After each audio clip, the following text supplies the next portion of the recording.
welcome to the Pitch of Discontent. Owen back again for another guest episode. Very excited for this one. In the stew, we got the Shack Attack. Hello, fellas. What's going on? Not a whole lot, mate. Thanks for having us on. You're very welcome. Fellas, for people who might not be familiar with you, your work, and what you do, can we do some brief introductions? Grid, you want to start off? Yeah, no worries. I'm Grid, vocals for Fever Shack. A little bit about me. I'm doing a lot of things at the moment. I was a teacher for 7 years. Oh shit! Primary, secondary, Primary, yeah, tertiary, primary, and for reasons which we've all seen in the news, and everyone's aware of, I pulled the pin on it. Okay. And travelled this year for 5 to 6 months. Nice. And then amongst that, I managed to land an apprenticeship doing tattooing at Carlisle Tattoo. Nice. In Balaclava. Sick. Yes, that's a good little, change of pace for me. From teacher to tattooist. What a journey. I know, it's a lot of people say the same thing. Where'd you travel? Hey? Where'd you travel? South America, Central, and a bit of Europe. I'm so jealous. So yeah. What was the favorite spot? Guatemala. Oh, yeah, it was pretty sick. Nice. Guatemala, Albania, and Europe was pretty cool too. Yeah, fuck yeah. But I've been thinking lately, I'm just itching to go back to South America. There's just so much. It's so big, so much that we didn't explore. My grandfather was originally going to move from the US to Argentina. Yeah. So he was looking at immigrating in the 70s, and he had three options, and it was Australia, Argentina, and South Africa. South Africa in the 70s, not a good choice. So he nixed that one in the bud. So then it was Argentina or Australia, and eventually Australia won out. Yeah. But he has made all these spiritual kind of trips to Argentina. Yeah. My dad's been over there. I've always wanted to go over there. I just think it's a fucking we didn't sick do place. Argentina because at the time there was civil unrest, and we were kind of running short of time. Their economy is fucked right now. So I think the next trip we'll do south of Chile, Argentina, a bit more of Brazil, bit of Uruguay, Paraguay. Yeah. Nice. Danny, what's going on? Not a whole lot, mate. Could you give us a bit of an introduction? Yes. Yeah, I'm Danny. Played drums. Outside of doing two bands now, actually. What's the other? Death Tax. Nice. Okay. Yep. A bit more of a heavier. The guest feeture makes a lot of sense now. Yeah. Go on. Yeah. Yes. It all ties in somehow. Outside of that, I'm a scaffolder. Dog dad. Sick. We were just chatting about dogs off mic. Yep. One dog dad to another. Beautiful little dash hounds. Yes. Also did a little bit of traveling this year. Went over to Bali as a yearly occurrance at the moment. Nice. No, it's two a year. If I'm not going somewhere You're else. an honorary citizen. Pretty much. But I went to Europe for about a month and a week. What was your favorite spot? Anything Italy is probably always going to be my favorite, to be honest. We were there for a wedding in Sicily. Always a good excuse to go to Sicily for a wedding. Yeah, it's like a Godfather movie. Pretty hard to top going to Sicily for a destination wedding. So, but no, I'd say Italy. Anywhere we went was really good. Puglia was really nice. Sardinia, was incredible. It was absolutely incredible. Sorry, Roese is being a pest. He'll chill out in a sec. He just wants to be on the pod. I kind of want to go back to Sardinia. There's a big 7-day hike you can do. Yeah. You go over the mountains. Beautiful. And you end up back in the main town of this place called Calagalon. Okay. I probably butchered that, but it's all right. Yeah, it looked really appealing and I want to go.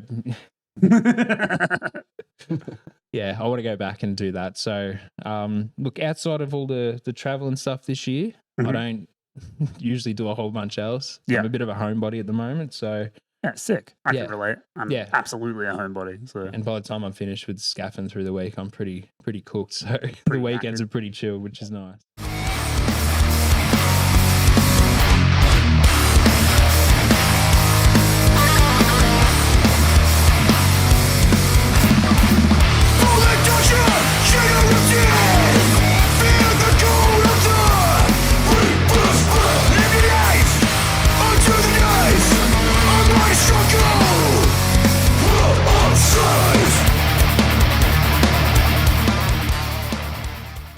We're going to get into this as we kind of go through the band and what you guys have been up to for the last few years. But I know 2024 has been a little bit quiet on the Fever Shack front? You've played a couple of big shows, but not as busy as 2023 because you had the album release and a bunch of big supports and stuff. But we'll get into that. But you have been working on some stuff for the band, which is why we got you on. Yep. So we'll definitely get into that. I guess to kick things off, though, I want to kind of throw it back to the beginning because from the little kind of interview stuff that I could find from you guys, I know that the band started as essentially a pandemic project, right? But you all kind of knew each other previously and you've been in a bunch of other bands before Fever Shack. So kind of tell me about that. How does the idea for Fever Shack come about? Well, we always wanted to do a hardcore band together. It started with the Grid Flex thing, realistically. Yeah, Is that why we call you Grid? I think it was called Grid Flex because I was called Grid. It was, yeah. So do you know how hard I had to dig to find like your actual name?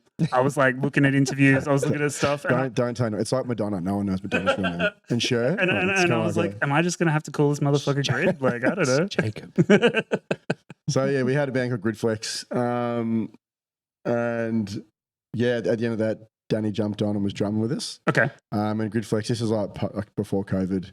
And hardcore was in a pretty dark age then. Like nothing was happening. Like, yeah, the late 2010s was kind of just like a rough period. Like I was working my dick off to put on shows and like just no one wanted to play with us. No one knew who we were. Yeah. Right. It was just so hard. Like I think we had like 400 streams on like Spotify. It was just I'll confess, I wasn't familiar with Grid Flex until I was looking up you guys and I was like, well, we actually came to Queensland and like we had a really good weekend in Queensland twice. That was a hectic weekend. That was a good weekend. Yeah, nice. Queensland. I don't know. Queensland always liked Grid Flex because Queensland's got a bit of like a crust punk kind of a really political side of like hardcore and punk. Yeah, for sure. So and Grid Flex was a heavily political band. Yeah. So do you remember how you were trying to pitch the idea of me coming to play drums?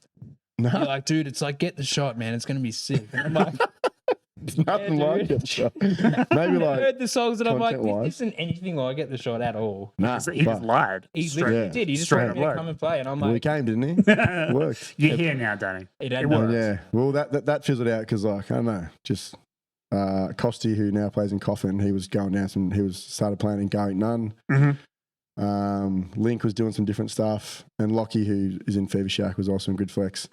So yeah, post that, us three, me, Lockie, Danny, were kind of just not ready to stop yet. Yeah. So then we decided to actually. We had Dozer as well. Lockie wasn't keen. He did not want to play in the band. He didn't want to do hardcore music anymore. That's right. All right. How'd you sucker him in? We showed him one of the rough recordings we had from our first practice. And the riff And he was said, that good. Can I come back? And we're like, oh, look who's bloody come crawling back. Look who's here. Now, Dozer, like our other guitarist, he always pitched the idea of wanting to play in a hardcore band. And like me and Dozer used to play in, a couple of other bands together. And they were on the more pop punk and post-hardcore side of things. I was looking up, is it Minetta? Yeah, Minetta. Yep. Yeah. Look, I'm doing journalism here, mate. I'm digging into the past. Good research. It was one Rest Assured zine interview, so that's where I got all my. Yeah, dude. Yeah, that's where I got all my. I do actually remember doing that. Yeah, it's a good interview. Yep. Yeah. No, look, that band was fun for what it was at that time. Yeah. But I think like we all sort of just felt like we should be doing something different. Dozer left the band early because it wasn't really what he wanted to do anymore. Sorry. Yeah. And yeah, like I've always drummed to heavier stuff, and I was like, I don't just play in a hardcore band or like something it's going to tickle that itch. You know what I mean? Like, or scratch that itch. Sorry. Tickle the itch. I often tickle an itch. Yeah. Well, we got there in the end. And then Dozer was like, "Do you want to do this hardcore band?" Yeah. Because like we all sort of said, blocking that like we're not doing it anymore. So yeah. So yeah, we all sort of just me, Dozer, Levo. Levo originally was Levo on board from the get-go. Levo was on board. Yeah. Yeah. So it was the four of us, excluding Lockie, and then True. I think we wrote Robots took my job. Yeah. Robots stole my job, and then we showed Lockie, and he's like, "Fuck, yeah, can I come back?" Got jump on. So what I noticed from like the early releases is there's like a little bit of kind of like a retro kind of throwback in like the design work and like the early logo and aesthetic and stuff, which I think is like kind of interesting. And also the name, like I don't know if that was incidental. Fever Shack, is there any kind of like I think All going that on was a there, or- group chat. Yeah, no. I'll be honest with you. Like, we're still learning. Like, Okay. even what we're doing today, it's like, okay, I think we've got the logo down pat, and like, I think we've kind of got a direction with a lot of our artwork. But originally, like, I was just drawing shit, and like the name Fever Shack kind of came about because in lockdowns we'd always go into Danny's and Levo's, and they had like a little cabin pretty much in Chelsea. We were talking about COVID or something, and for some reason, I don't honestly know how Fever Shack like eventuated from all that. Like, I don't get it. But we wrote it in there, and everyone's like, "That sounds pretty cool." Yeah, I think it had to do with that little cabin you had in Chelsea, and like the fact that I don't know, it's COVID, everyone's sick. I think it works. Like it rolls off the tongue easy. You can rhyme it with Shack Tack. It's perfect.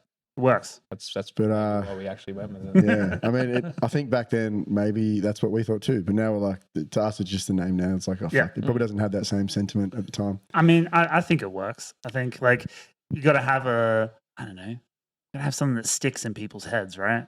And I've seen a lot of dog shit band names, and like Fever Shack's, it's up there. It's pretty good. Well, I think the idea, especially going back to like the artwork and stuff, is like we love heavy music. We play hard music, but like we didn't want to fall into that dark, tough. It's kind of like been our ethos. It's like we're not just going to replicate what we see in hardcore. As much as you love it, it's like it's been done before. Every band's doing it.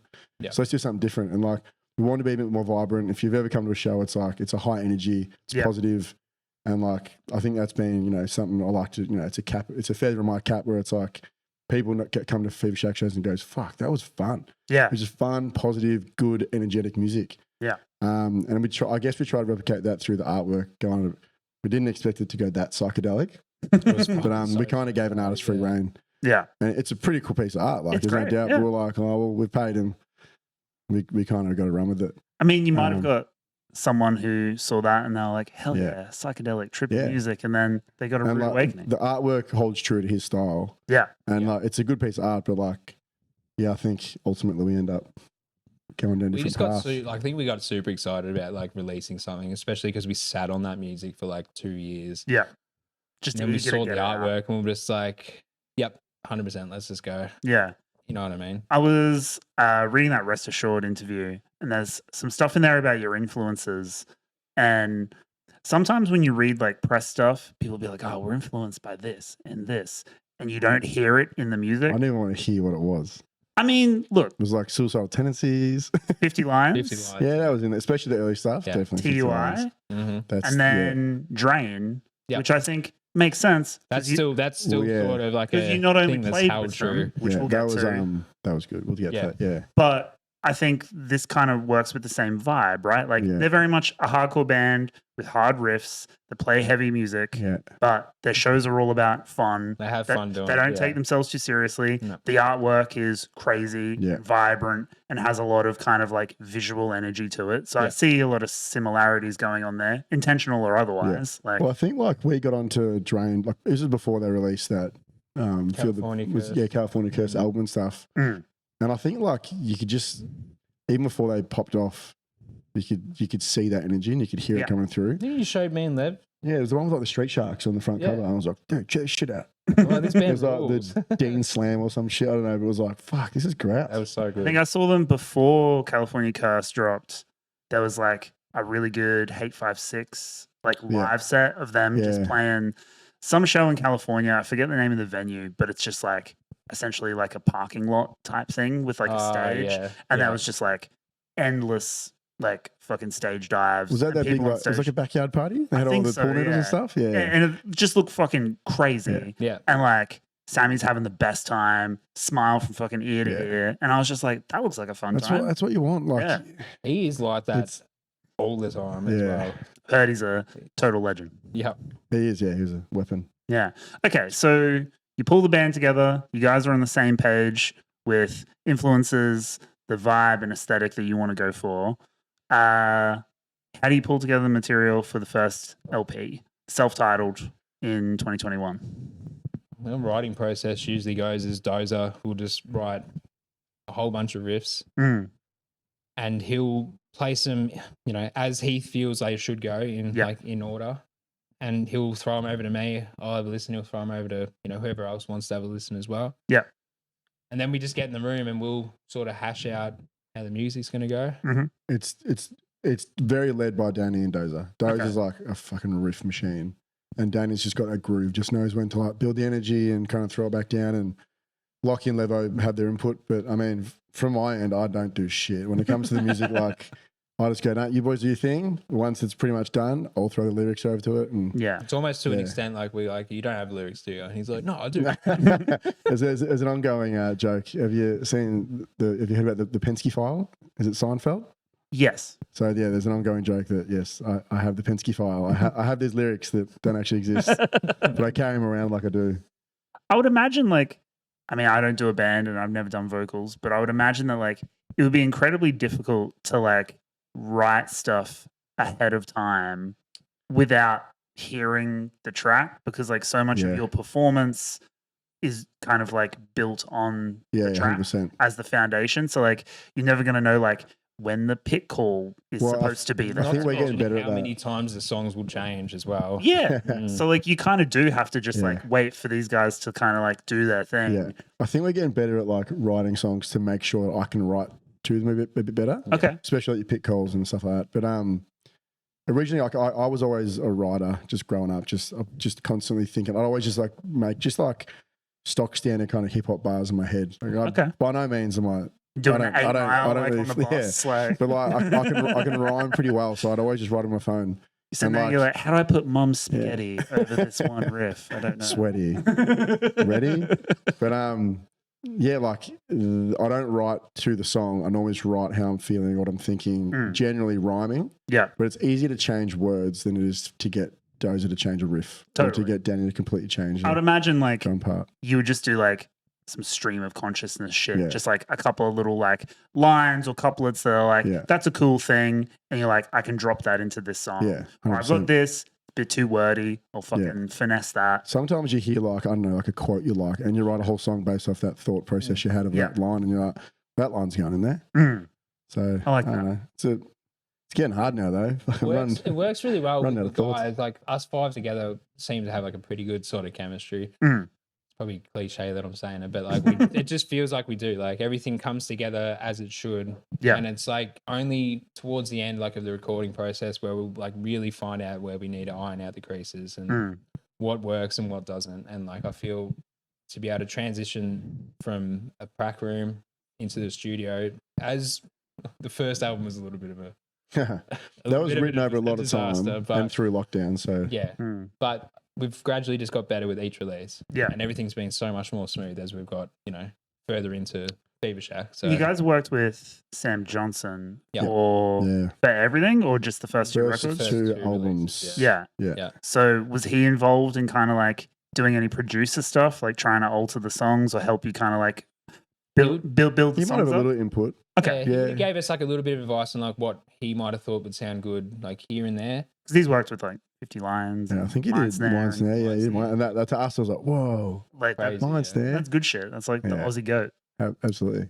Yeah, but then I think he ended up packing it in after the last release. COVID just smashed his business, unfortunately. Yeah, right. And so rough.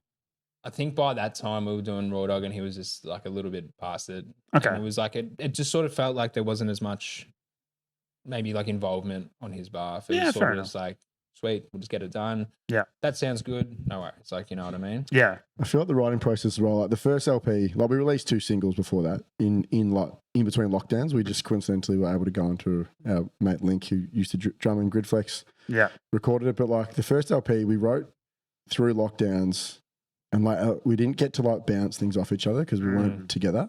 And you can hear it. If you listen to it, it's that song is just completely different. The inspiration is just not from a fluent kind of flow. Yeah. 10 random songs put together. Yeah. And some of them that part was really cool, but we just ended it there. There was so much potential to it and we just didn't get a chance to I don't know. Anyway, it's a lot of fun though. It was our first album. The second one though, Raw Dog, and we rushed it. And we kind of felt write 5 songs in a week. Yeah. So it just, and then I didn't even have all the lyrics. We got to the recording on the day and I was just sitting there writing stuff. So a lot of them what does that even mean? So you and Dozer bouncing off each other going it doesn't make any sense. And it makes sense to me. I don't know. I think again, I can't really speak from personal experience, but I would imagine that like that spontaneity and maybe that pressure would help you kind of just like throw something at the wall and hope that it sticks. Like it might not, but at least you're kind of giving it a go. So, some of it did for sure, but like there's tracks on that record that like we played once and never touched it again. Mhm. You're just like, that was just nothing. Yeah, It was just a filler. fair enough. And that's why with the new stuff, we're like, let's just write 4 really good ones that we're really happy with and put all the time into 4. On top of that, like everyone has this TikTok, attention span these days.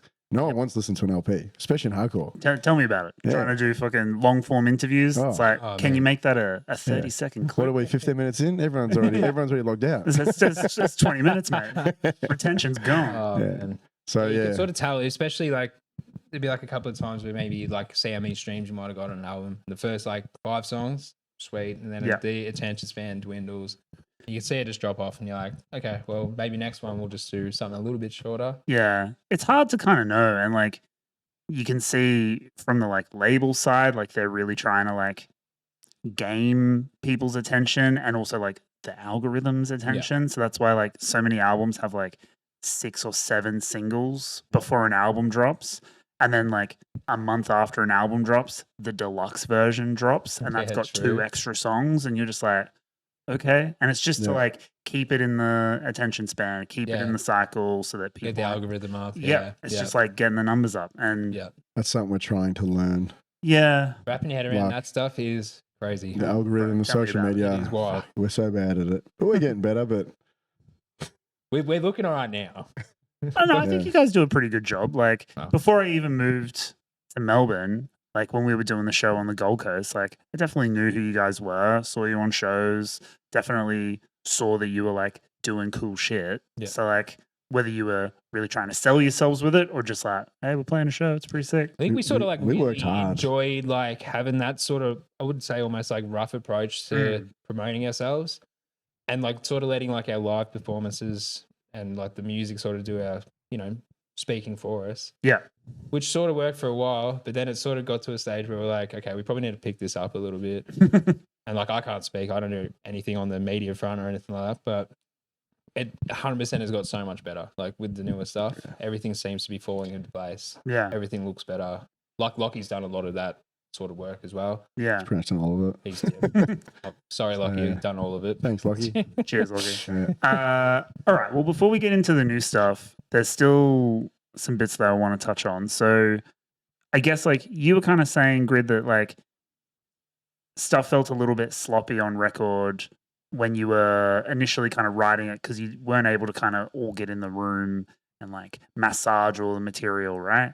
And then there's like another aspect to that, which I would imagine is like being able to play shows and to like do the material live and not only like get a feel for how the songs go live in band, but also what the response is in the crowd. Yeah. Tell me about that. What was the first Shack show like? I mean, the first what, sorry? The first Shack show. First Shack show. Well, I think just going back to what you were saying before, our like music is live, it's very fast. Yeah. It's very high energy, but we recorded like we did all the pre-pro and got all like the tempos written down and then we lost them on the day. So then we like went in and we're just kind of trying to wing it by ear and the recordings are so slow. So slow. And it does our fucking head in because like, that's 2 albums that we just fucked up the tempos. But the second one we're like, let's not do that again. So live, like, anyway. But the first show, that was at Flippin the Bird 2021. 21. Yeah. Was that COVID year? 2020? Yeah, it was like 2021, I think. Was that like, was the album already kind of done by then? I don't think we'd released it yet. I think we released 2 singles. 2 singles, yeah. Right. Okay. So this was like in the middle. Was this in the middle? This is in the middle of COVID lockdowns. We didn't release our first album until like towards the end of lockdowns. Yeah, that's fun. Which I think played in our favour because no one was releasing music, but we managed to release an album. So I think that worked well. Everyone's like, oh, who's this band that's releasing shit? Yeah. First show was at Flippin the Bird, outdoor stage. Frankston always brings a good response. Like either you're an opening band or a headlining band, everyone rolls up, everyone goes hard. It's got a really good AA scene. So like there's just no egos there. Everyone has a good time. There's no one standing trying to be cool or, there's a big dog mosher. Everyone just gets involved, looks after each other. So like our first show, we're playing at like 12:30 on a Saturday Arvo. We're like the second or third band in for a 42 band lineup, and like it was good. People are moving. Like it was a pretty special day. Sun's shining. Yeah, we finally got out. Like a good amount of feedback from that first set. Yeah, it felt like people were like, this is sick. Like, this is fun. Like you could tell that we were having fun playing it, and I think that resonated pretty well with the kids at Frankston. So. Yeah, it just sort of grew from there, I guess. Like, we started playing there regularly. Bird's been, like, amazing. Stu's doing, like, a really good job dancing. So much, like, crazy stuff happening through that studio. It's nuts. Yeah, it's good. I mean, if you're not playing in Melbourne, you're kind of playing in Frankston. Yeah, and basically. That's the sense become a bit of identity. As a kind of outsider who lives here now, I'm like, all the crazy shit's happening in Frankston. Yeah, we try and encourage as many people as we can to come down and play because it is just such a cool scene to be a part of. Yeah, and to be at the forefront of like some of the good bands that are coming out of there, and like every time it might be us, A Count, Brett, anyone Demise, bands play. Nimbu. Coming down from the house, moving to the next. Skin the block with your gas checks. To the stood bar, to the neighborhood. At least the gap is good, always. Have to scream, to get by. When we die, as they stay. Always have to fight, to survive. Now I can live where I was raised. What do you guys think what accounts for that difference, right? Like, we were kind of talking about this off mic, but like, I wasn't raised here. So like the differences between like kind of the outer areas outside of Melbourne, the greater Melbourne area, they're all fresh and new to me. But like as people who have lived here, you guys live in and around the city now, but you grew up in Frankston. You obviously like put on for shows and stuff there. So like what do you think accounts for the difference? Like why is that scene different to say like city hardcore shows or like shit in Fitzroy or Brunswick or whatever? I just think like they've been starved of like a good local scene for quite a long time. And like a solid place to do it. And Stu's kind of created that. And like he lets people hang out there. It's more than just going in and rehearsing your music, or he makes it a place that everyone's kind of welcome. Everyone just wants to spend time there. And there's so many like different genres that it's all like, your punk, your rock, your metal, your hardcore. But like it's just a place that just manifests and like fosters good quality music. Yeah. But yeah, going back to what Danny was saying about it kind of being starved, like if you're not in Melbourne, like you kind of have to put the work in to make it something. Yeah. And I think like Frankston's, like, it's not a small place. It's pretty like, it's like a small, I wouldn't say it's a small city, but it's a large town. Yeah. Yeah. But yeah, there's a lot of people there doing stuff. And like, I think, I don't know, it's got a bit of like an edge to it. And people like spending time there. But yeah, like I was saying, Stu just has kind of created this little space that just, harnesses people's creativity, and everyone just kind of feeds off each other and supports each other. And that's why every show goes hard, because whether you're a metal band or a punk band, like all the hardcore kids are there, vice versa, all the rock and roll. Like you come to a Frankston show, you got rock and roll like teenagers banging their heads out the front, just like don't even know what to do in a hardcore pit, but like they get down there and anyway. They're there. So dope. I think like the openness of it all just sort of makes it super unique. Like there's no law.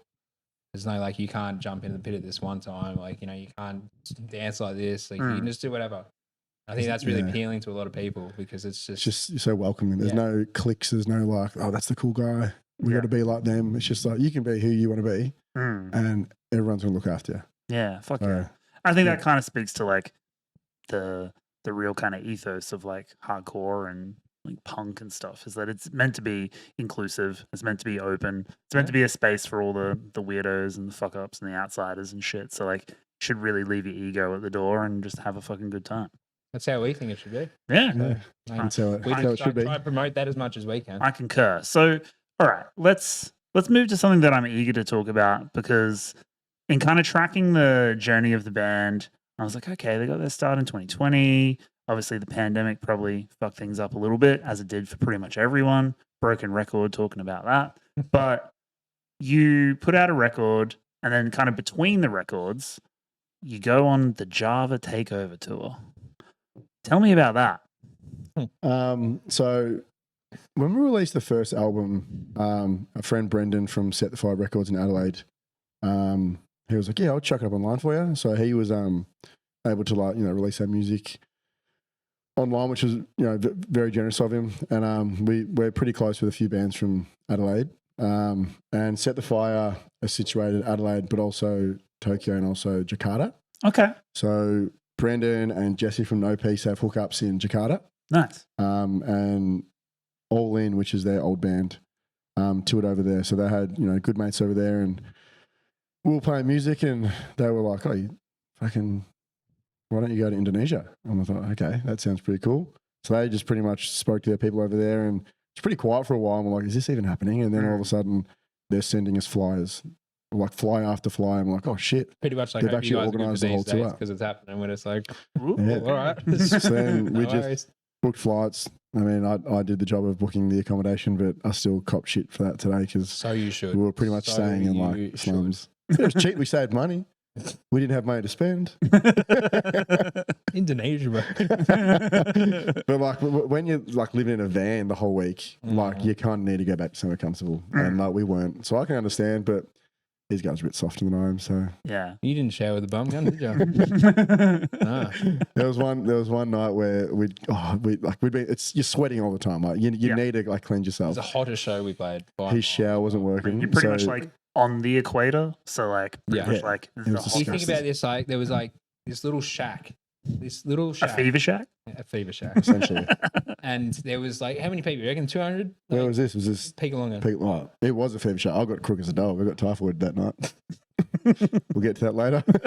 But yeah, there was chockers in there. Like you're breathing this thick, heavy it was air. hectic. And like you have like people just like piling on. So the stage was like here. That's where Grid and like was Lockie, stage. Dozer, and Lev were. And then off to the side is where I am Yeah. in this little corner, this little mini kit. And you have like just a wall of kids just like hovering over the top of the kit like that. And you're like, whoa. And it's so hot. Like within like 30 seconds of being in that place was like, I got to take my shirt off. It was like, fucked. I can't. Never Yeah, experienced anything clothing. like it. Yeah. But then like that's when I got home and I needed a shower like no other. And then what did you shower with again? That's his bum gun. So our shower head was You know, broken. bidets. Oh right. It was crouching down. That was the shower. So I had to like sit like near the toilet and like shower with this bidet bum gun. And I was like, this is so grim. Like this is literally like I've hit the rock bottom here. I don't know, man. I thought we were living life. It was sick. It was We had a great. week. Like it's just like Yeah. shower wise is probably rock bottom. Yeah. So in terms of like, you couldn't get good food over there, really. It's just all processed like Yeah. noodles and like Yeah. just breads, but just all in like plastic packaging. And because we're on the road, we're only shopping at like servos. Yeah. It's pretty We did shit. stop But, off at that market and Levo was eating all the that's right. Yeah. chicken It's feet. like the open air markets. And Levo he loves food, yeah. especially like really like eclectic foods. Okay. He was eating like chicken feet and like just eating just meat. He's going like as if you guys aren't going to try any of this. No, like bro. starving, yeah. I'm all good. But yeah, so we flew into Jakarta. Yeah. And we were getting hassled by customs because we've all got instruments. And they're like, "Why are you over here? Are you making money?" And we're like, "No, we just like to play music in our downtime." But the annoying thing was like our bags got left in Singapore, so we had to come back to the airport. We got taken through like this back door, and we had to go through customs again and explain it a second time. And we're like, "Fuck! Look, we don't want to get Chappelle Corbett here. Like, we just want to get out of there." But yeah, so that Very was millennial reference. But yeah, we got it. You know, that's. I'm sure you can draw some parallels there. But yeah, we played in Jakarta and that was sick because I mean we were sponsored by the trip by a shoe brand called Beast, Okay. and like they rocked up and they were getting photos with us, giving us free shoes and clothes and shit. And we're like, this is wild. Like, like we don't know anybody there, but I think what played into our favor was we're like the first Western hardcore band to go there post COVID. Yeah. Yeah. So everyone just rolls out. Like every show, we played 8 shows across 9 days. We play in Jakarta, and every day we're driving to another place. There was, one show that we played in Tasikmalaya. Oh, It was an afternoon show. rice fields. It was a shack. I'm not joking. It was a dude. shack in the middle of these rice paddies, surrounded by jungle, and there was no one there. And we're like, It was "Fuck, what's literally going a on?" rehearsal space for local kids to come down and jam. And we rock up. Yeah. It's like a Tuesday arvo, and there's no one there apart from the other bands. It was like an anarchist space that like the police shut down the other spaces around town. So they had to like kind of go out into the jungle. Fucking hell. And then all of a sudden, like school finishes and all these school kids are rocking up on scooters. Mums and dads are bringing their kids and like this joint is just packed. It's a little like just a shack. By the end of the set, we had literally, there was like the whole village was down the street and like it would have been like 100 people. Oh, yeah. Just like, what is going on right now? People, like all these like grandmas like giving us like babies to hold for photos and stuff and let us like, yeah, dude, it's wild. I had to work in India for a month and I did like the tourist shit of going to New Delhi and going to the Taj. And I was just like walking around, just like taking photos and it's fucking hot. It was like 44 degrees. Ooh. So I was like trying to be as like respectful as possible, but had like tatties out and stuff. And I turn around and there's like 30 people just like following me and like not saying anything, keeping distance, but just like following me as I'm going around. I'm like, oh, that's fucking weird. And then as soon as I stopped, people would just come up and like hand me a baby. And I'd be like, okay, I'm definitely in like photo albums of like people's fucking kids, but whatever. Man. I was wondering that. I'm like, they've probably got photos of us. Like, what are they doing with it? Just in their like, in their phones. Yeah. I don't know, yeah. I mean, you guys are like the novelty, basically. Like, not sure It how felt often that way, that happens, but out everyone there, rolls out. there, 100%. That would be so few and far between. Like that place, I remember rocking up and going like, oh god. But by the end of it, I'm like, that was like probably one of my favorite parts of the whole thing. To be honest, like it was so cool to have that experience and see how like lovely all the local people were to us. And then we got taken to that cafe. And like this crew, like they like when Tara went there, they got a big photo at the cafe with like the crew. So like, I think Bane went there as well when they did their Southeast tour. So like, it's cool to actually go to a place and see like all those photos and stuff. Like, oh shit, we're kind of. I mean, that area of the world is really just doing like crazy shows. Like I was watching footage of No Pressure, playing there, and was it No Pressure that got stung at customs? No, I think it was someone else got stung at customs. Was it Fiddler or something, maybe? No, it wasn't Fiddlehead. Fiddler. I remember hearing about that, how they didn't, the shows got pulled because they apparently they didn't have all the shit. Anyway. But I saw footage, I can't remember where in Indonesia, but there's footage of No Pressure playing and it's like in a warehouse, the stage is like a fucking drum riser basically. Yeah. And there's like 800 kids just like singing the words. Yeah. And like you can barely hear Parker and he's just like, fuck it. And just like giving him the mic, just letting him go. Yeah, their energy is unmatched. They're humming like the guitar parts. Yeah. It's fucking crazy. Even for us, going over there and like barely anyone knew our songs, which was fine. Yeah. We still got to play and like even the energy they gave us, let alone a band like No Pressure, it was so cool to see, especially like the first show when we were in Jakarta. Like just how crazy people were going. We're like, this is sick. Like they're the best moshers in the world. I've never seen people so athletic. Yeah. And they're hard as fuck. They get kicked in the head in there. and they laugh about it. And you're like, they would have KO'd me. And that kid was like elbowing his mate when he was like pissing. We thought it was a fight. And we were like, shit, do we step in? They were like, it wasn't. It was just a fun fight they were having. That's sick. He was going hard on him. We're all just sitting there like, oh, Jesus. We had Jem from Speed on the show like way back in the day when I first started doing like guest episodes. Yeah. And I asked him to make a playlist of like good Asian like hardcore bands that he wanted to put on. And he was talking about Whispers from Thailand. And he was saying that like. Was this before they went?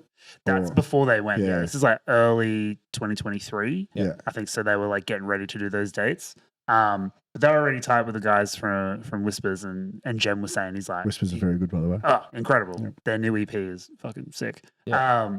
But Jem was like, Thailand mosh is like the hardest mosh in the world. He's like, it's fucking insane. And he's like, playing shows over there is going to be like next level shit. Yeah. And I've seen footage from their set when they went on that tour. It was fucking chaos. So like, yeah, they really just give it their all. Yeah, 100%. It was pretty special. Yeah. It was a very cool thing to do.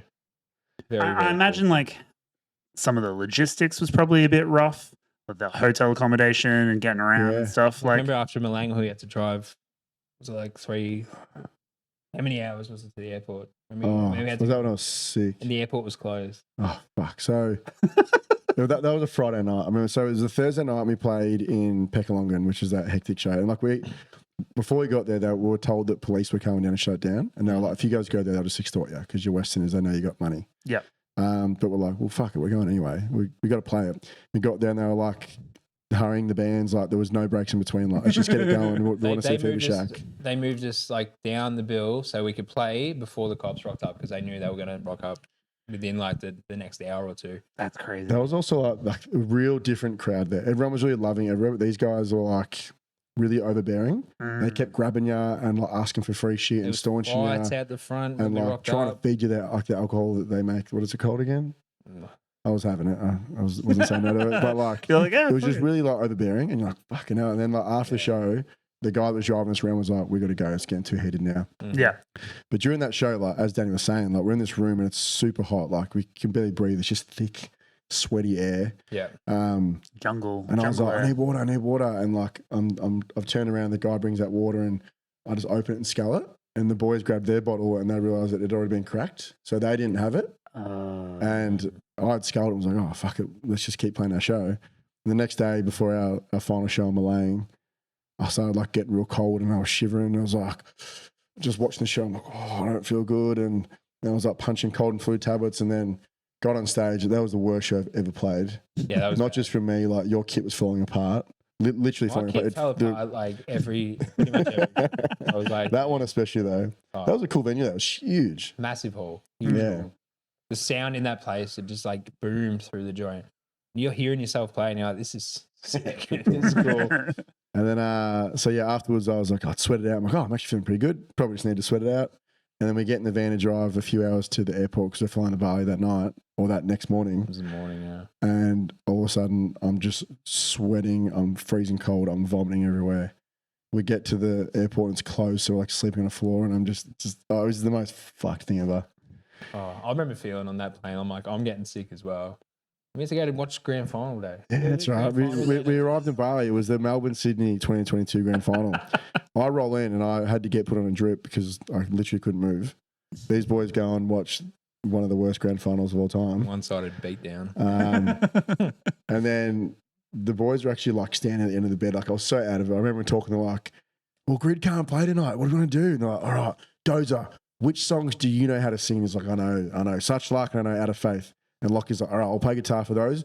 You sing this one. Danny, you're on drums. You stay on drums. Levo, what do you know? And like they were trying to like make a set list based on who could sing what and just swap instruments. A six song set list that involved Levo singing, Dozer singing, and Jesse from No Peace singing.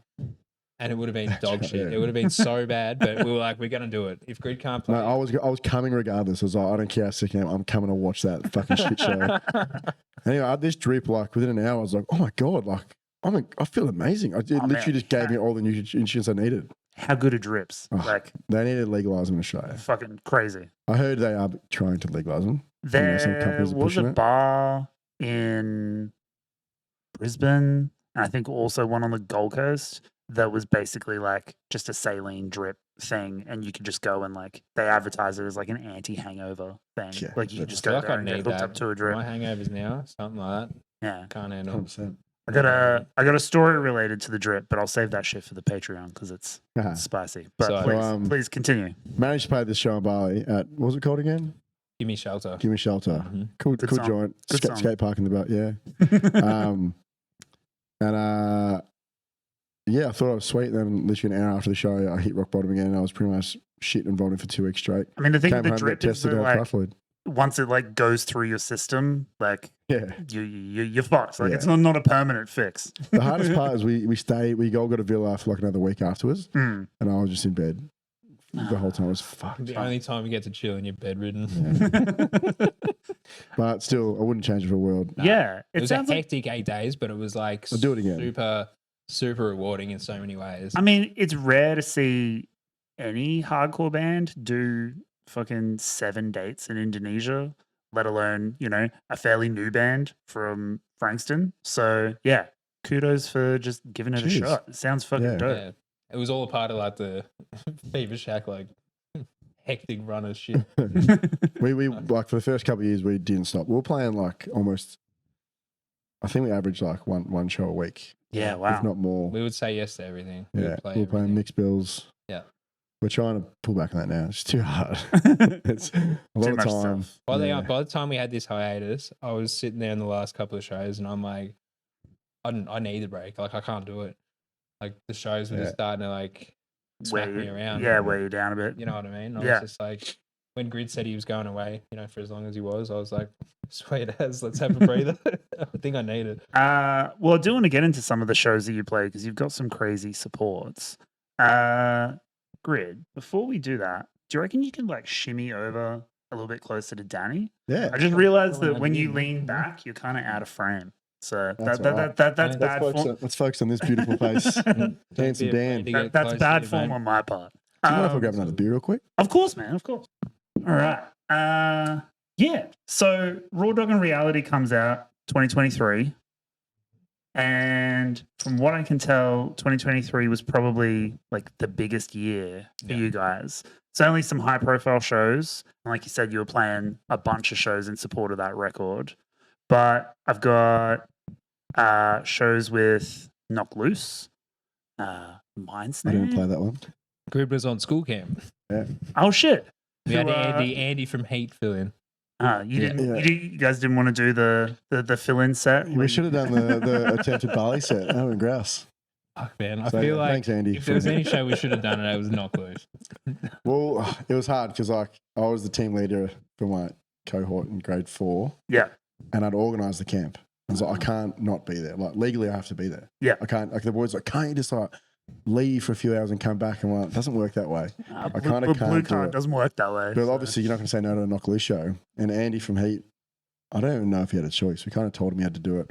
And he just, he literally just printed the songs out in really big font. He had this learned big as best he book and could. he had it on the front of the stage, and you could see him like in between like breaths, just going like, "Oh fuck, oh yep, yeah," and he did a really good job. That's like, so sick. Hats off to Andy for doing that because he pulled us out of shit for that. Like we would have been shattered if we missed the Knock Loose show. Yeah, and he saved it, which was I really good. don't think I even asked you boys how it was, really. It was pretty good. Yeah.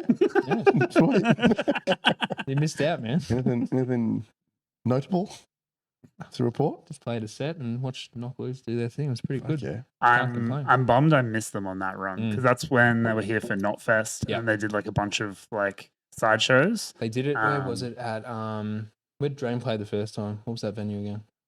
What's it called? I didn't go to either. Oh, you didn't go to that. Was it the? Anyway, the venue for Knock Loose was really good. It was nuts. Yeah, I imagine it would have been psycho. More hectic for Drain, but like Knock Loose still, for such a small room, was really cool to see. Yeah, Really cool. Like, probably Knock Loose being the gargantuan they are now, yeah, to play in such a small little areas, it was amazing. yeah. That was probably the last time we'll get to see them Like in venues like that, which is like a bit of a bummer. But yeah, stoked for them to keep fucking crushing it. That new they're album like the is fucking loveliest dudes psycho. ever as well. Yeah. Like, whatever success they're getting, they deserve. Yeah, Really, really fuck nice guys. We've mentioned the Drain show, so Yeah. let's chat about that. Obviously, that was probably a big one for you guys because I think there are a lot of spiritual similarities going on there with the vibe and the sound. Yeah. What was that like? Amazing. It Good was show. a At the Really Prince. cool show. Yeah. It's cool to actually, get to meet them and hang out and whatever. They were super lovely from the get go. The show itself was amazing. Like, top to bottom, every band that played were always, they were bringing it, doing the good things. Did you guys have any pool toys going, or was everyone saving that for Drain? Well, I mean, Drain. Did we bring it, or did Drain bring it? Did we bring the Sharks, or did? No, I think with Death Chris brought all the Chris, stuff yeah. for. Of yeah. course. Yeah, that's right. Was it for us as well? Or Friend was of it the just show. for? I think it was mainly for Drain, but they ended up coming out a little bit. Did So they come out at- for us? I don't think they did. I know a footy came out. I Footy, was kicking yeah. footy on stage. Yeah. That was the first. But I know at the start, like Sam from Drain was like, "All right, Shaq boys, I need you to do us a favor. So we're gonna open with Feel the Pressure, and like you're gonna hear that riff come in, and like as soon as I start singing, I want you to run from backstage with all the inflatables and just fucking flip off stage. And if you watch the footage, this bloke jumped about 10 meters, quite impressive. But we've got sharks and we're just like jumping off. That was pretty cool just to be like backstage chatting to him because Yeah, that Yeah. sounds sick. he's just a fucking legend. It was cool. Like I sort of nerded out with Timmy, the drummer, just about drums in general. Like he'd watch me play, and then I'm like, he was like giving me a whole bunch of compliments. I'm like, this is like cool as Yeah. shit. Like to hear someone who like, you know, you listen and go like they're a freakishly good drummer. To give you some compliments like that was just cool. Like that whole experience was sick. Yeah, dope. Like seeing how down to earth they all are, you know, just talking to whoever, like being, you know, just happy. You're fucking down. You're destined for the grave. To leave it all behind. Blood rushes at the blink of an eye. Take every chance you get before the ink's dry. Live fast and die. Just don't play by the grand scheme of existence. I think what I respect about them too is like not only do they have the reputation for being like incredibly like humble and down to earth and nice, but like they just play all the time and they seem to play any tour that they're given. Yeah. So they're on like fucking Neck deep and stuff like that. You know what I mean? tours, pump Yeah. rock tours, like Crazy. they'll play fucking whatever. Yeah. And I think like They can cross over too as well because they Absolutely. bring more than just their sound. It's just that energy that like whether you like hard music or not, you look at it and go, oh, yeah, that fits in with this because everyone likes it. I could have taken like, you know, 2 or 3 friends who don't like hardcore music or Yeah. any heavy music at all and sat them in that room or any room the Drain plays in and they will walk out going like, that was sick. yeah, of course. They just like they have that vibe, they have that energy, and like it makes me nostalgic for like playing like Tony Hawk's Pro Skater Yeah, and listening to the dude. Yeah. soundtracks and having like Black Flag on the soundtrack and like Yeah. being a kid from fucking country Queensland. Like I don't know who Black Flag are, but like Yeah. it sounds cool to me in the context of fucking playing a skateboarding game. And like Oh.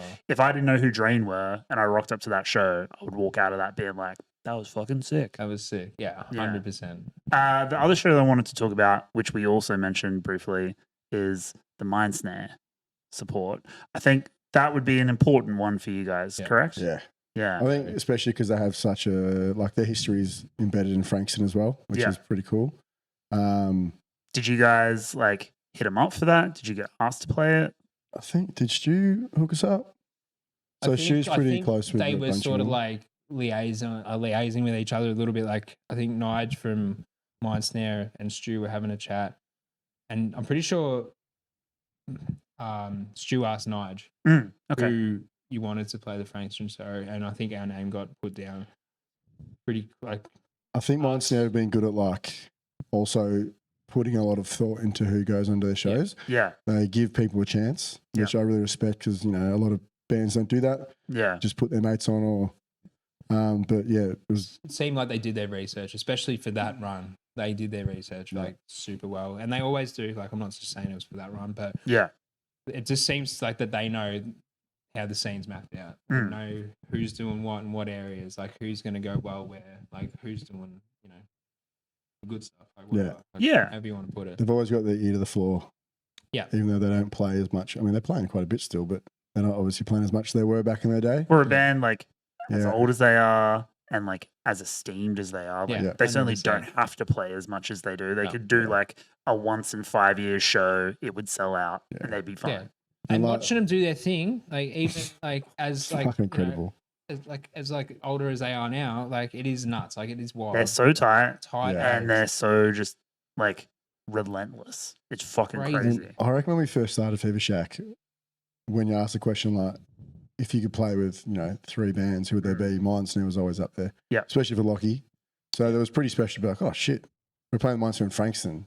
Mm. Like that's pretty fucking It cool. couldn't have panned out Huge. probably any better at all. Like being in Frankston, which it's Yeah.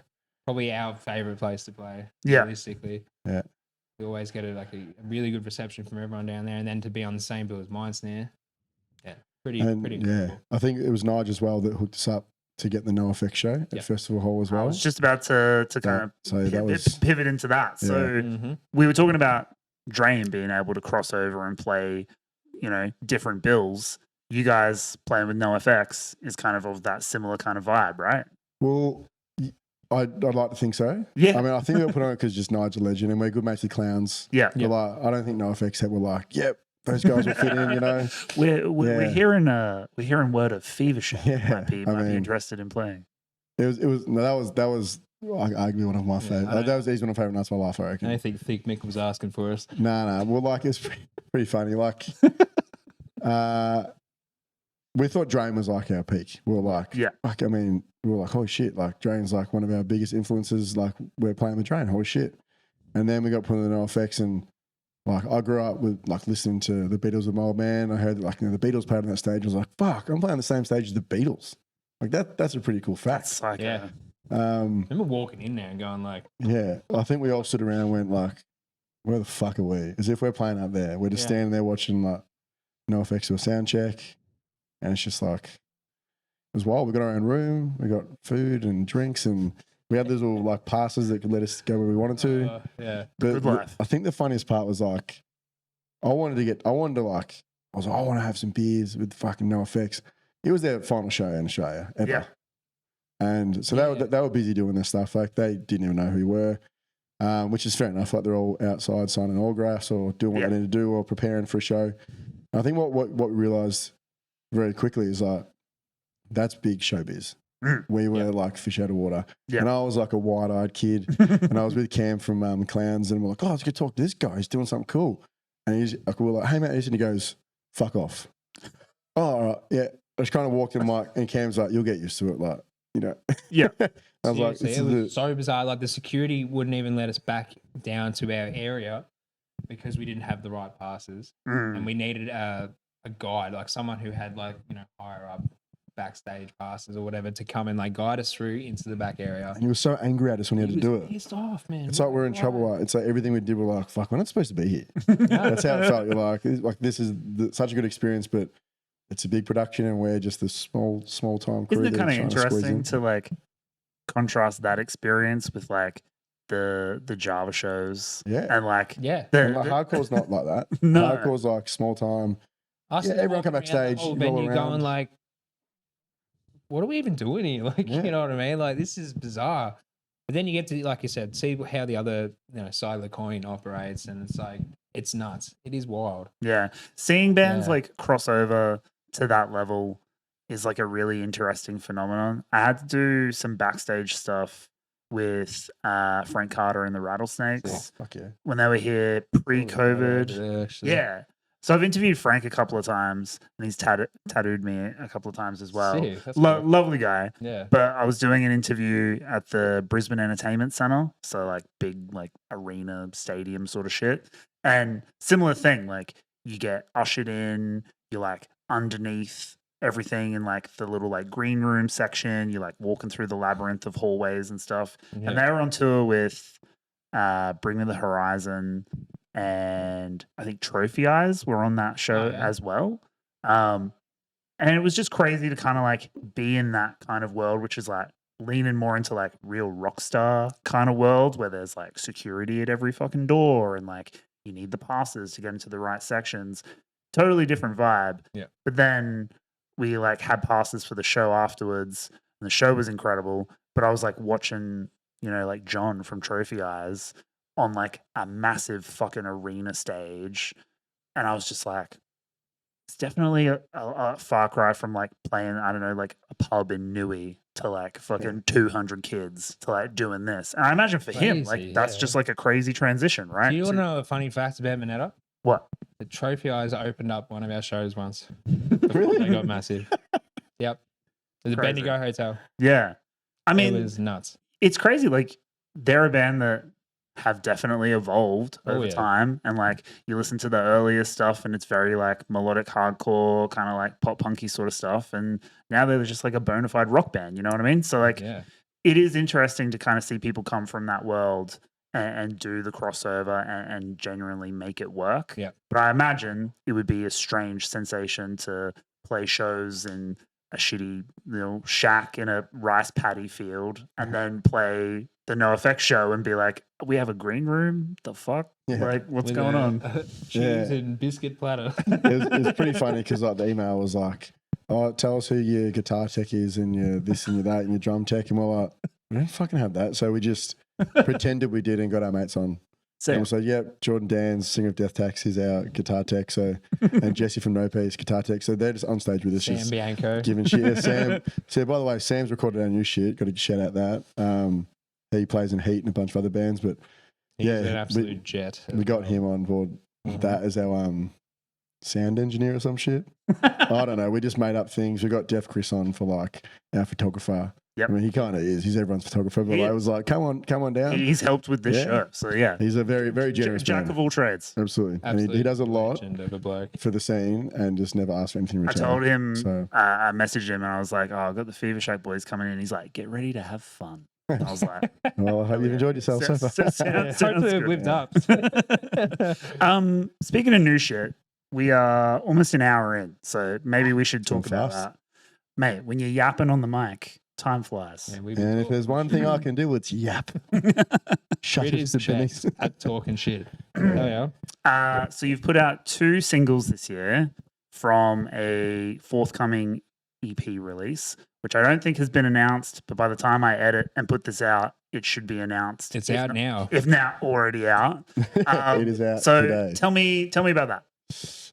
So, I mean, as mentioned before, we just want to focus on 4 good tracks. Okay. Like, let's just knuckle down and write 4 songs that we're happy with. Because you guys have Um, like had the growing pains with the previous records, Yeah. the tempo issues, the sloppiness of like certain aspects. So you're like, let's refine Yeah, things absolutely. and get it right. And even just like play the social media game a bit. Yep. Like, do the singles and do some film clips and have content. Which like, have been dope, by the way. Like Oh, the clips are thank you. Thank you good, the very rollout's much. been fun. Like, So, yeah, like, sick. yeah, we just want to focus on 4 good tracks. And I don't think there's any, in terms of the songs, I don't think there's anything that we're like, oh, we wish we did this different. Mm. or Even just change like that. me personally, like I mean, I would after every time we record and I get the stuff back and I listen to it, I'll just pick apart everything. Mm. Everything that I do, I'd be like, I hate it, fucking hate it. Mm.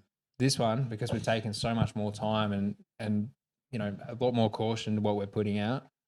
And we've had Sam from Heat, massive help to get this as sounding as good as what it is. Mhm. It's just like showing like how much better we can be with a little bit more time, a little bit more preparation, and maybe not so much, you know, outgoing stuff that we're trying to put out there. Sure. You know what I mean? Yeah. So, yeah. It's just sort of like, you know, just shown just these 4 songs. Yeah. Yeah, just be a bit more strategic. Like the first couple of years of playing, we just went hard on everything, but it wasn't much thought. Yeah. So let's just do everything and it'll work out. But it got, as Danny was saying, it got to a point where it's like, okay, it's worked out up to here, but now we need to start playing the game a bit. And Yeah. I mean, I'll kind of return to the analogy I used before, but like you kind of just need to throw everything at the wall, see what sticks, see what works, and then you can kind of iterate and evolve over time. So like Yeah. I don't necessarily think it was the worst approach to just like record 2 albums and kind of see how you go with that kind of material. And if anything, it's yielded the best material with the EP and the new songs. I haven't heard the EP, so I'm speaking out of turn here, but it's out today. You've heard it, man. You Go literally- listen to it. Yeah. So the EP is called Not Fucking Not Above. fucking about. Yep. About? Yeah. I thought it was above. I don't know what that would mean. Why would you think that? I don't know. Maybe I thought it was like a biblical reference or something. But Well, okay. there's actually a lot of biblical references in a lot of my Especially lyrics. the Okay. the next song we're The next song released, and it's, I mean, the one that's coming out today, track 3, Sanctuary of Faith. the whole thing came out today. The whole thing came out today. It's out now. But Time is a motherfucker. Yeah, I so- like Not Fucking About better. That makes way not more fucking sense. about. It's kind of, I think that's just kind of like paying homage to us. Like we just go hard, Yeah. but we're working hard.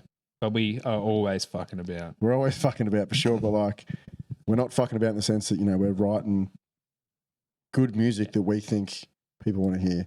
Something a bit different to what, you know, everyone is finding cool at this point. Mm. We just kind of write what we want to hear, put in the work, trying to create something, and just despite this kind of larrikin behavior from a lot of us, you know, we're fucking giving it a crack. Yeah. Yeah. I mean, So, serious, but also like self-aware and Yeah. like striking that tone, I think is important. With Bullet Dodger, obviously the death tax kind of feature makes a lot more sense now Yeah. that I know that that's kind of Yeah. you in that as well, Danny. I do you want want to to talk a bit about Death Tax? Yeah. Yeah, sure. Go ahead, mate. Oh, it's just, it was like pretty much like Dozer and Geordie's brainchild. Okay. And it was always going to be heavier. obviously Geordie's vocals are pretty beasty. He Will the Death Tax stuff be out on the day this comes out, now. which is today? I actually don't know. It'll probably be a little bit later on. It's this year. fucking good. If And it's it's out, heavy. I'll put links and stuff in here. But we'll see. Yeah, at the moment, I'm sure it'll be out sometime soon. Okay. So, but no, it's just literally Geordie always wanted to be in a band, and he never really had the people around him to do so. And then he sort of started hanging out with us through Dozer, Yeah. and we all just love Geordie. And he's always been there. Nearly every show of ours, he's been there. He always does features for us. He always jump up, grab a mic, do whatever. And yeah, they just started talking about it. They're like, "You interested in drumming?" I'm like, "Yeah, sweet, let's do it." Yeah. And then it got put off. It got put off for ages though. Mm. And then we were like, "We gonna actually do this thing or what? Do we have a jam?"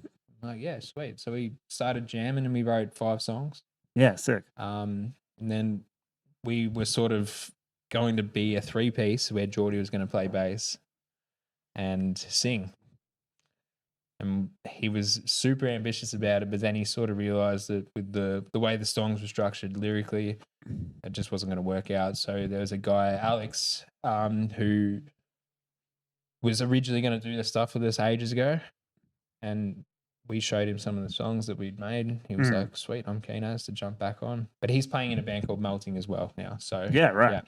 so he was pretty busy with trying to organise all that sort of stuff. But yeah, he sort of similar to Locke. He was a fan of what he heard and he wanted to jump on. So yeah, we're just sort of trying to finish up the recording now, and we've got a few shows lined up. Yeah. Sick. That'll Well, I'm probably keen be- to hear.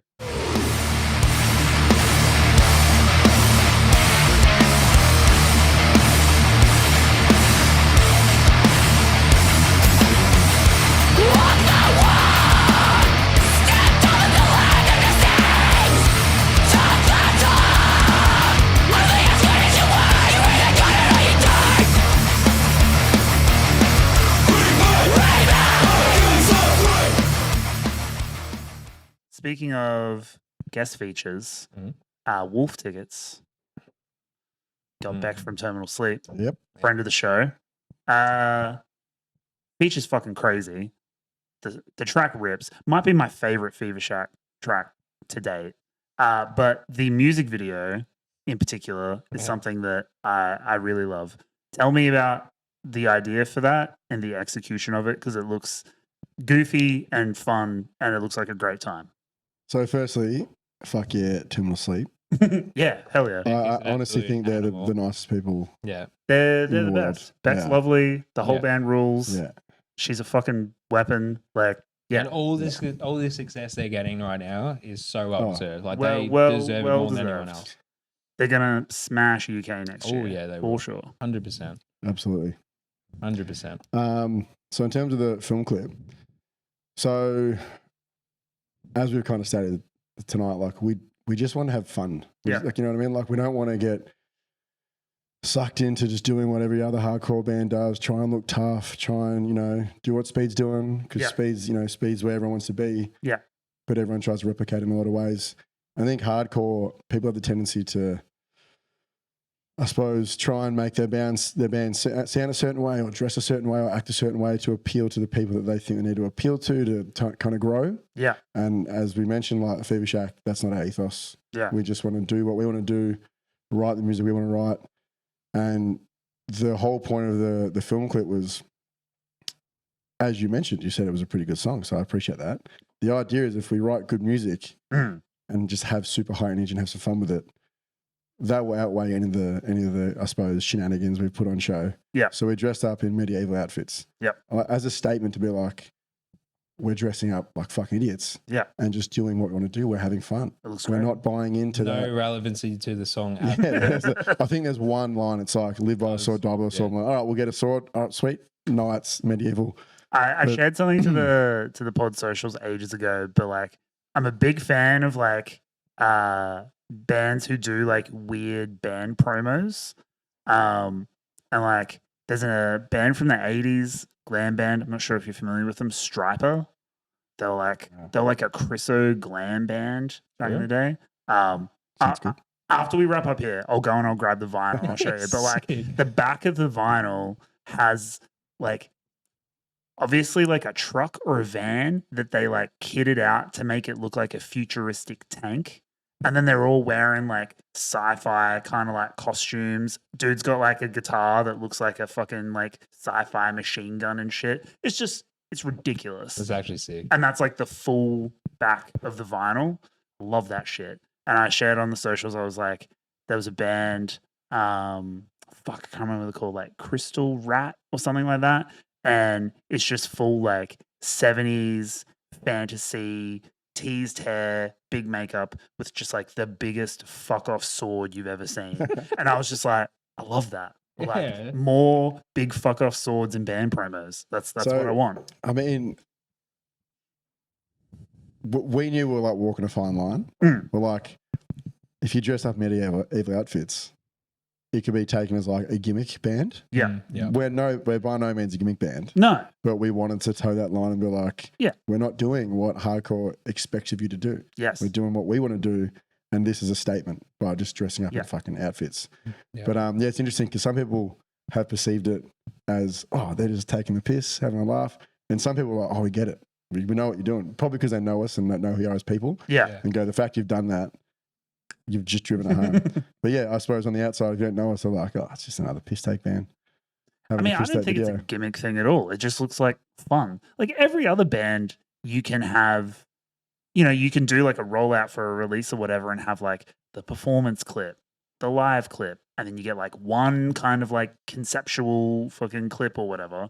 And like, that's fine. No one's like, oh, you can't do that as a punk band or a metal band Yeah. or whatever. So like, yeah, you're a hardcore band. Yeah. What's to stop you from having some Yeah, we fucking got like Yeah, Shetland there's ponies no in like there. hardcore guidebook that we're fucking Exactly. following. Yeah, No fuck it. shit. We'll I do think- whatever the yeah. fuck we want to do, and we like it. We Yeah. thought it was like pretty fun to do. It looks I think mad. It looks Gus- super fun. Is it Fiedler? Is that how you pronounce his last name? So is it Fielder? I don't. is Sorry, it- Gus. If is- we sorry, don't sorry, your Gus. name. Fiedler. Fuck. So yeah, he makes films, and like that's what we said to him. Like, we want to have fun with this, but we want you to do it so that like if it's produced well, it can kind of bypass just taking the piss sort of thing. Yeah. And he's like, in my opinion, he's fucking nailed it. His Yeah. editing techniques, It looks great. the fire, like the way he's using the camera, it's like, fuck, you've done a good job here. He sent us like this full like draft of like every scene, and The he like drew, storyboards. yeah, Yeah. storyboard, and he drew it out. And I remember looking at it, and I'm like, that's organization, man. That's sick. Like, So yeah, wow. we're really happy with it. I think it came out the way we wanted to. Yeah. And Yeah. Yeah. The end product was like, I knew just from like what we were doing through the day that it was going to be like, pretty out there, pretty fun. Then, especially your outfit. dude, I got so sick from that. I got the flu for like 2 weeks after wearing what I was wearing all day. It was either that or like the proper exhaustion from being overseas and then running back and doing. Probably both. Probably both. Yeah. Anyway, but yeah, it was. It looks like a lot of fun. Yeah. And we talked about it on the pod, and I was saying a page that like I just appreciate the fun of it. And just like it looks like it was a fun time. The track is fun to listen to. They don't really have to have anything to do with each other. They Yeah. can just like be separate kind of aesthetic things that both work. Yeah. And like even like Beck's like little guest feature there at the end, like she's got like the fucking like fisheye lens, like right up close, wearing a little like goblin cloak, Yeah. and then she's like got the sword and shit. Yeah. Perfect. She drove that song home hard. Absolutely. Her vocals are very special. When she first put it down in the studio, we were all just sitting there and just going like, oh, Yeah. wow, Yeah. that's good. And it's gonna rip live Yeah. too. Like oh, yeah. if you ever play on a bill with her again, which I know I you guys know. have played We'll have to be together. playing festivals now just to play with Terminal Sleep. I know, man. We'll have to go to the UK just to play with them. Oh, look, I would say yes. Oh, absolutely. If that, but no, So, yeah. Just don't let grid Very the grateful. accommodation again. that's Well, definitely. it's literally most been definitely decided if we ever do something again. So Lockie's the one who organises it all now, Okay. which he's very good at. You lost your privileges. Oh, fucking oath I did. After you shower with a bum gun What was that first job we stayed in? in the Jakarta, where we got, signs? is that where you got locked out the night before and you and Brianna were running? Honestly, we could talk about Jakarta for hours. 3 a.m. in Jakarta. We couldn't get into our accommodation. And it had all these signs out the front. And it was like, was it no drugs, No drinking. No drinking. No child trafficking Oh, good. Oh, I didn't. as well. Lucky the sign was there. Yeah. Oh. Oh, fuck. Guy with like five I kids don't think we walking need up a like, sign whoa, to, whoa, whoa, you know, whoa, whoa, Remember too we're just much. sitting there going like, where have we got accommodation? Like, what is actually going on? What's Right? happening here? Brianna's That's like, crazy. Yeah. I'm not doing this. I'm like, I don't want to do this either. I just want to go to bed. Anyway, All right. Well, so let's wrap up the main chat. So by the time I edit and publish this, the EP will be out. Not fucking about. Go streaming now. do it. Do you guys have any shows coming up that you want to plug? No. There's some stuff in the works, but Okay. it's all Nothing announced. in the process. Yeah, nothing. It might announced, have been though. announced by the time you see this. Though. Maybe. I don't know. Nah. I'm guessing you're eager to play the new stuff live though, and kind of Yeah, get for that in sure. front of people. We've been sprinkling in a little bit over the last few shows and whatever. Bullet Dodge has been in there a fair bit. Yeah. Yeah, we're looking at doing some stuff interstate next year. Yeah. Sick. So that's in the works, but nothing solidified that we can announce yet. So, Okay. Fair enough. but yeah, Well, we'll see how we go. We're probably gonna start writing new music. Oh, well, yeah. True. all right. Well, let's wrap up the main show. We'll get into some Patreon stuff. The fun portion of the show. Danny, Grid, thank you for coming on the pod. Thank you Thanks for for having having us. Yeah. Thanks for the Appreciate it. beers. No, you're welcome. Yeah, thank you very much. Still got more beers to go. So. Well, Gotta drive, mate. Yeah, that's true. Don't tempt me.